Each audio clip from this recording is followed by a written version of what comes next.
नमस्कार दोस्तों, मैं डॉक्टर सर्वेश कुमार सिंह, आयुर्वेद चिकित्सक, आप सभी का अपने यूट्यूब चैनल आयुर्वेद संजीवन पे हार्दिक स्वागत करता हूं। दोस्तों, अगर आप हमारे चैनल पे पहली बार आए हैं तो आप इस चैनल को सब्सक्राइब जरूर कर लें, क्योंकि दोस्तों लाइव क्लिनिक स्टार्ट हो गई है। हर शनिवार को शाम 7 बजे हम आपसे लाइव क्लिनिक में जुड़ रहे हैं।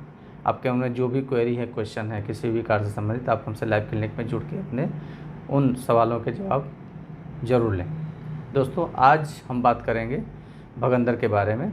फिस्टुला इन एनो जो भगंदर होता है, गुदामार के पास जो होने वाला एक कठिन रोग होता है भगंदर, उस भगंदर में अमूमन कंजर्वेटिव ट्रीटमेंट भी चलती हैं, जिसमें मेडिसिनल औषधियाँ भी चलती हैं, औषधियाँ भी चलाई जाती हैं। अधिकतर चिकित्सक अलग अलग पैथी में सारी चिकित्सा पद्धतियाँ अपने हिसाब से वर्क करती हैं। उसमें अधिकतर चिकित्सक दावा भी करने लगते हैं कि ये औषधि से हम ठीक कर देंगे। तो उसी पर आज हम चर्चा करेंगे दोस्तों, क्या फिस्टुला भगंदर जो होता है किसी प्रकार की औषधि से कंप्लीट ठीक हो सकता है या नहीं। तो दोस्तों आइए जानते हैं इसके बारे में।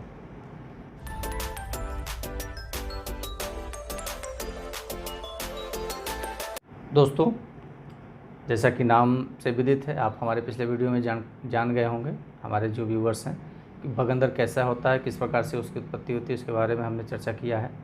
भगंदर भग के अंदर होने वाला घाव, जिसका एक कनेक्शन आपके पैखाने के रास्ते से कनेक्टेड होता है, शौच के रास्ते से कनेक्टेड होता है, और दूसरा रास्ता, दूसरा जो सिरा होता है वो आपके गुदा द्वार के बाहर होता है।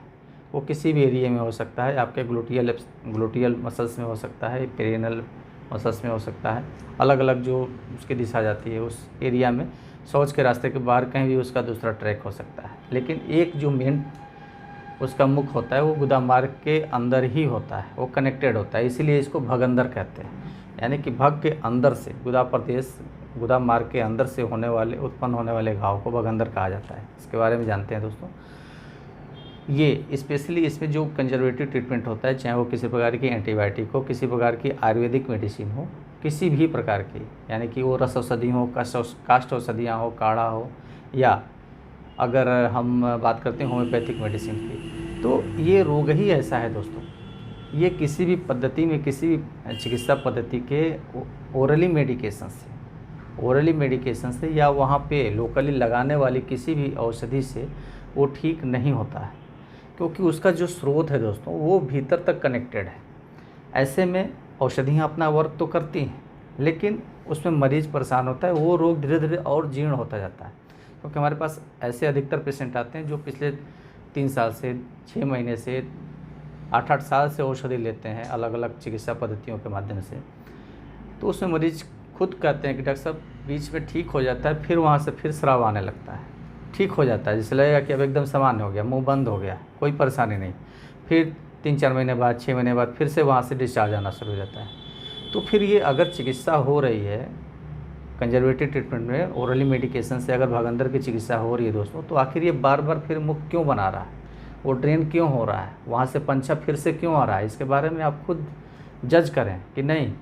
इसलिए दोस्तों किसी भी ओरली मेडिकेशन से वो कंप्लीट क्योर होगा ही नहीं, क्योंकि औषधियों का अपना एक प्रभाव है, औषधियाँ अपना वर्क कर रही हैं, औषधियों का दोष नहीं है, दोष है उस रोग का, उस रोग विशेष का जो कनेक्टेड है।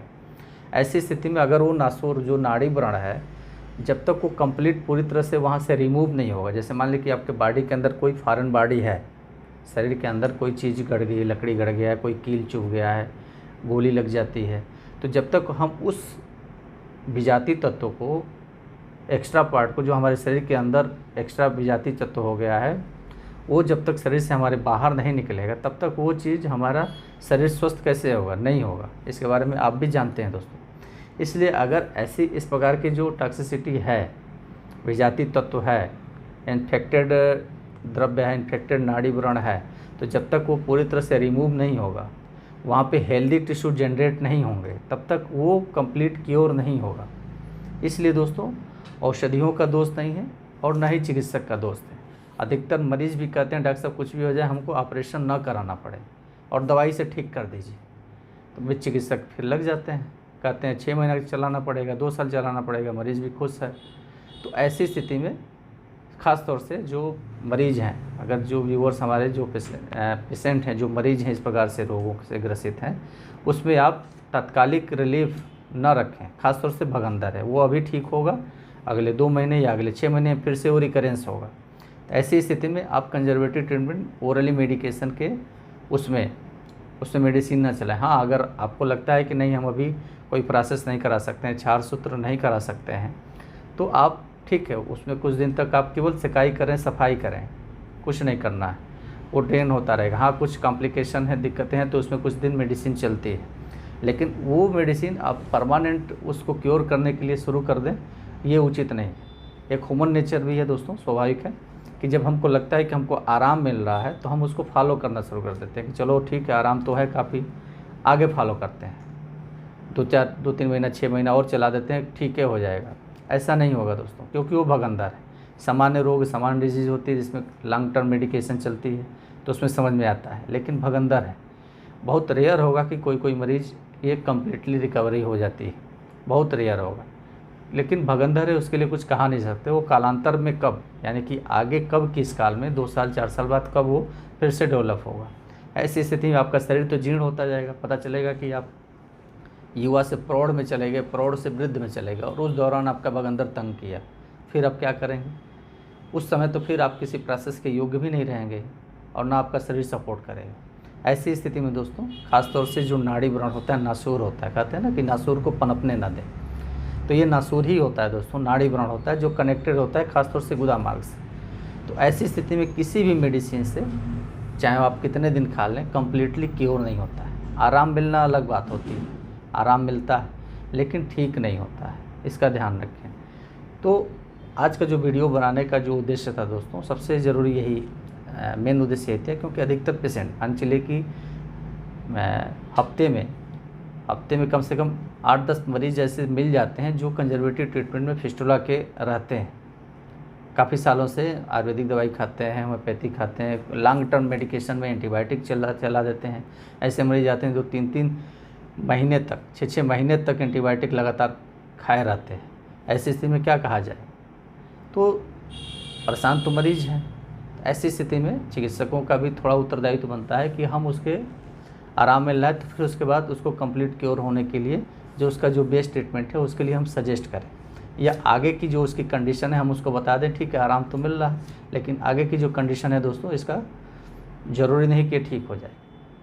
तो सबसे ज़रूरी है दोस्तों, हमारे जो व्यूअर्स हैं इसको जान लें कि भगंदर, अगर उसकी डायग्नोसिस हो गई, फिस्टुला है, भगंदर है, फिस्टुला इनो है, नाड़ी व्रण है, तो ऐसी स्थिति में किसी भी कंजर्वेटिव ट्रीटमेंट यानी कि मेडिसिनल ट्रीटमेंट, ओरली मेडिकेशन से वो कम्प्लीटली क्योर नहीं होगा, क्योंकि जब तक उसका ट्रैक पूरी तरह से ड्रेन होकर बाहर नहीं निकलेगा, पूरी तरह से हटेगा नहीं, जो फॉरेन बॉडी हो पूरी तरह से मटेरियल निकलेगा नहीं, तब तक वहाँ पे हेल्दी टिश्यू जनरेट नहीं होंगे, नए टिश्यू बनेंगे नहीं, ऑक्सीजन फ्लो वहाँ पे नहीं जाएगा, तब तक आपका वो रोग कंप्लीट क्योर नहीं होगा। तो दोस्तों आप इसके बारे में जान गए हैं। अगर इसके बाद भी अगर आपके मन में किसी प्रकार की क्वेरी है दोस्तों, तो आप कमेंट सेक्शन में कमेंट के माध्यम से हमसे सवाल ज़रूर पूछ सकते हैं। और साथ ही दोस्तों अगर आप सीधे हमसे कनेक्ट होना चाहते हैं तो आप हमसे लाइव क्लिनिक में प्रति शनिवार, हर शनिवार को शाम 7 बजे हमसे लाइव क्लिनिक में आप ज़रूर जुड़ें, और आपके जो भी मन में दुविधा है, प्रश्न है, खासतौर से कोई भी ट्रीटमेंट अगर आपको चल रहा हो तो आप हमसे सलाह ज़रूर ले सकते हैं या उसके बारे में जानकारी ज़रूर ले सकते हैं। दोस्तों आज का जो विषय था जो है दोस्तों कि भगंदर औषधियों से ठीक हो सकता है या नहीं, इसके बारे में आप जान गए हैं।